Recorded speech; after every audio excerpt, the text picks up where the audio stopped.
বুখারীতে হাদিস পড়ছে কি জানেননি? অজু ছাড়া নামাজ হয়। অজু ছাড়া কি হয়?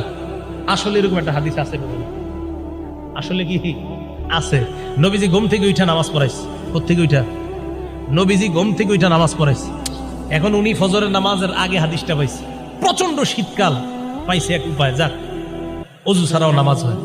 তো গত 20 বছর ধরে মনে করেন শাইখুল হাদিস সাহেব এই মসজিদে ইমামতি করেন। বেড়ায় বুখারী পড়ায় কয় বছর? 20 বছর। ইমামতি করে কয় বছর? 20 বছর। বুখারী শরীফ পড়ে না পড়ায়? তো এই ছেলে গিয়া মসজিদে ফজর পড়ছে। কোন জায়গার হাদিস পাইছে? বুখারীতে হাদিস পাইছে, নবী নাক ডাইকা ঘুমায়া উচ্চা অজু ছাড়া ফজর পড়াইছে। হাদিস আসছে, নাকও ডাকছে, নাক ডাকছে, নাক ডাইকা ঘুমাইছে। নাক ডাকলে ঘুম কি পাতলা হয় না গভীর হয়?